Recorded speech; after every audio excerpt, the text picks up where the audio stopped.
Voilà l'équipe Lamprey que nous allons retrouver maintenant sur le podium avec là également un favori, le podium brestois, comme en 1952 et en 1974.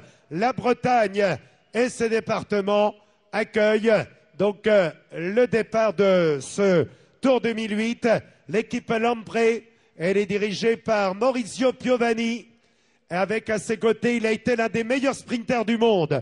Souvenez-vous, en 86, et il gagnait 4 étapes du Tour de France. C'est vrai, ça fait 22 ans.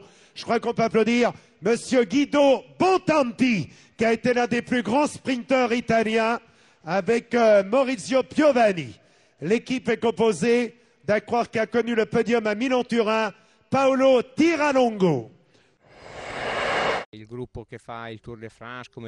groupe qui fait le Tour de France, d'ailleurs ceux qui font le Tour d'Italie, les classiques et les grandes courses, cela s'est décidé l'hiver dernier, durant les premières semaines du mois de décembre. En décembre, on a déjà notre avis sur les coureurs qui peuvent courir le Tour de France. Ensuite, nous étudions tous sur une petite table. On détermine plusieurs choses, à savoir qui sera le capitaine de l'équipe et se demander s'il sera prêt à 100% à participer à cette grande édition qui est le Tour de France. Dans cette formation, le grimpeur polonais, auteur d'un excellent critérium du Dauphiné et d'un bon Tour de Romandie, Sylvester Smith, grimpeur de talent qui sera un lieutenant efficace pour son leader. Alors, si on regarde indépendamment les caractéristiques physiques des coureurs de l'équipe, c'est un groupe assez uni qui fera tout pour aider son capitaine, le mettre dans les meilleures conditions possibles dans ce Tour de France et ainsi le mener au plus haut du classement. Chaque coureur de l'équipe a de grosses ambitions sur ce tour, comme on a pu en avoir sur le Tour d'Italie. Chacun donne le meilleur de soi-même. L'avantage, c'est que la Lamprey est avant tout un groupe assez homogène.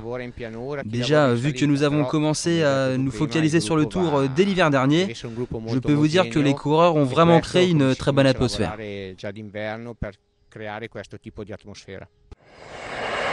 Daniele Righi, 3e du prix Indurain. Nous retrouvons également Massimiliano Mori. Il a été champion du monde contre la montre par équipe.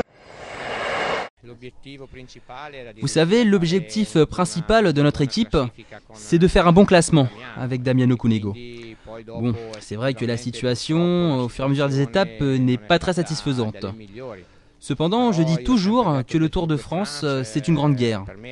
Si on perd plusieurs batailles, on peut toujours remporter la guerre. Donc sincèrement, nous espérons toujours remporter une victoire d'étape. Alors automatiquement, on doit se ressaisir cette dernière semaine pour atteindre l'objectif et ainsi remonter au classement. En tout cas, je vous le dis sincèrement, nous allons tout tenter ces prochains jours, encore une fois, pour remporter une victoire d'étape. Il a gagné au Tour du Val d'Aoste, Marco Marzano. Marco Marzano excelle dans la montagne et pourrait être lui aussi un lieutenant de qualité. Celui que nous accueillons est un rouleur de talent, mais il excelle également dans les classements généraux, après les contre-la-montre. L'année dernière, il était 8e du Giro. Cette année, il a terminé sur le podium et a pris la 3e place. Marzio Bruseghin. Nous devons vraiment respecter nos objectifs. C'est vrai qu'au départ, remporter le Tour en était un. Mais c'est vrai que maintenant, ça paraît un peu difficile. Nous nous disons maintenant que ce serait bien alors de remporter une étape dans ce Tour et de donner le meilleur de nous-mêmes cette dernière semaine.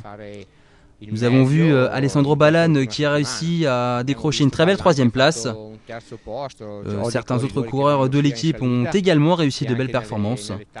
Encore une fois, je suis sûr que notre équipe peut faire de belles choses pour ces dernières semaines. Nous retrouvons également Matteo Bono, vainqueur à Tirreno Adriatico, un homme de classique qui a terminé 2 fois 3e de Paris-Roubaix. Et il fut vainqueur du Tour des Flandres. Alessandro Ballan, vainqueur du Tour des Flandres, podium sur Paris-Roubaix. Cette année, nous avons supervisé plusieurs jeunes talents intéressants avec plusieurs directeurs sportifs. Nous avons fait une sélection de jeunes coureurs italiens qui ont de très beaux atouts pour émerger sur le circuit professionnel. En tout cas, nous avons vraiment mis tout en œuvre pour constituer une très belle équipe italienne. E allora abbiamo optato per cercare di fare soprattutto una squadra italiana. Celui qui a, en 2008, gagné l'Amstel Gold Race. On se souvient que tout jeune coureur, en 2004, il avait gagné 4 étapes du Tour d'Italie, plus le classement général. Il avait été le meilleur jeune du Tour de France. Il y revient avec des ambitions de podium. Le talentueux coureur italien Damiano Cunego. Damiano Cunego à la tête de cette équipe. Lampre, 18e formation que nous présentions. Vous le voyez, du beau monde.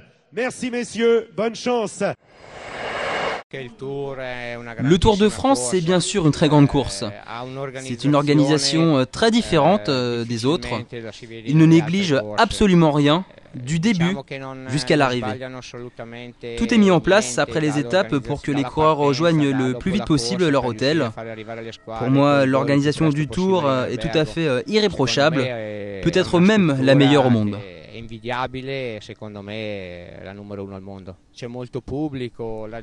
y a beaucoup de public, le public soutient le premier comme le dernier coureur. Pour moi, c'est très beau pour le cyclisme, mais aussi pour le spectacle. Et avec le nombre de personnes qui sont présentes sur ce tour, c'est quelque chose de vraiment impressionnant.